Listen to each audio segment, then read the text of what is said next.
name is Susi Hately. I'm with Functional Synergy Therapeutic Yoga. I'm a yoga therapist, a yoga teacher, and I train yoga teachers around the world in concepts of anatomy, biomechanics, and therapeutic principles. This is the first edition of the Silliest Cues in Yoga, and I'll be adding more videos to this as the weeks progress. Now, before we get into them, I really just want to set a context, which I'll be reminding with each of the videos that I'm going to be filming, is that I look at yoga asana from the perspective of who is the person practicing the movement. What is their personality? What is their body like? How is the asana impacting them? And how is their personality and their body impacting the pose? So I'm looking at this dance, or this relationship between body, personality, and asana, and how they work together.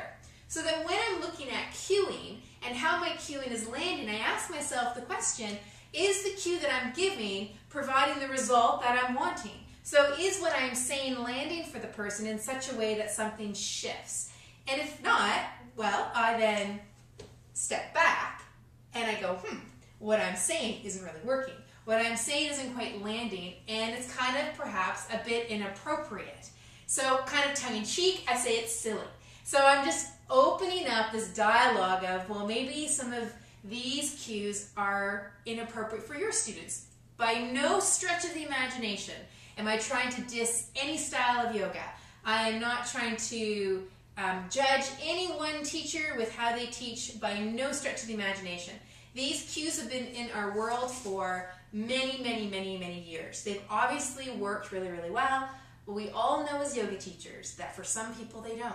So all I'm doing is bringing up the question of, why might that not be? Why might someone not be progressing? Why might someone not be progressing at the pace that we're expecting?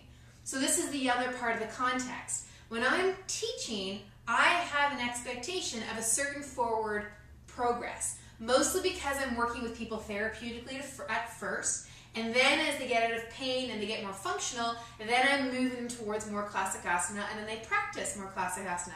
But all through that process, I'm looking for progress. And if I'm not seeing progress at the pace that I think it should, then I have to step back and go, So the progress, what I mean by that, to be clear, is there ease?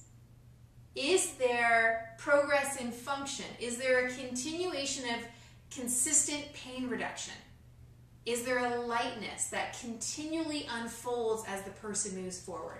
So if that's not happening, I really do step back and go, what's up with that? So enjoy the conversation, the dialogue that I'm opening. I'm happy to hear your comments. You might think I am totally off my rocker. I would love to hear that too. All I ask is for you to consider along with me. Is the cue that we are speaking landing for the person that we are teaching? And if not, let's just step back and go, So with that, the first cue I want to play around with is tucking the tailbone. A lot of times in yoga, we say tuck the tailbone because the idea is that it lengthens the spine. When we take a look at this cue from a biomechanical perspective, the pelvis is starting to move into a posterior tilt. Even if we are thinking about lengthening the tailbone down, there are no real muscles that actually lengthen the tailbone down. So there is going to be a tiny posterior tilt of the pelvis. So when we do that, no matter how big or small it is, what we're starting to do is we're starting to shorten in through the front line of the pelvis, and that creates compression. So that actually shortens the area in the lower abdomen. That does not cause lengthening of the spine. It actually creates more stuckness and compression. Okay? So something to kind of ponder if you've got people in your class who continue to move through the asanas and have pain at the end of class or have pain during practice. Just ponder that one. The other time we often hear this tucking the tailbone cue is when we're taking the feet wide, say into warrior two or into triangle, for example. Now when we take the legs wide into abduction, if we take them too far into the pose, what sometimes happens is the pelvis starts to anteriorly tilt and we start to ducktail our butt backwards. So if I take this from a side view, then the pelvis moves anteriorly and we kind of ducktail backwards. Right? So then a teacher might say, okay, we better tuck that. Well, if the person, the student, merely brings their legs in a little closer, in through a range of motion that's more appropriate for their structure, then you'll find that they won't have that anterior tilt of their pelvis. The pelvis is merely anteriorly rotating because there isn't enough room truly to go into abduction to the degree the person's trying. So the body compensates to find another way.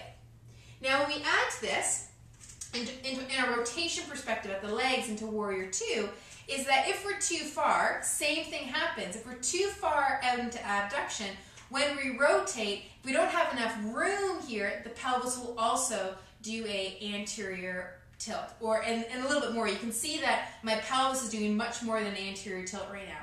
So then what might happen is, okay, well, now we need to find level, which is good. That's a good place to be because we do want to find level, but then there's that tucking that happens.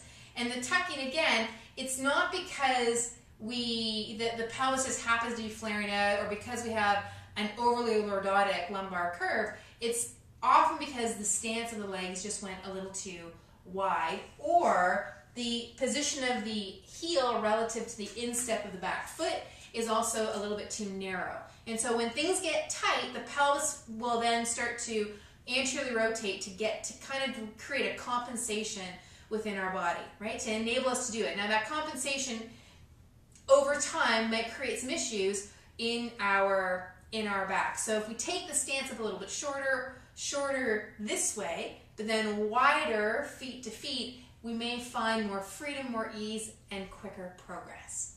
So play around with that. Comment below if you'd like. Share on the Facebook page if you'd like. I'd love to hear your thoughts. Have a great, great practice.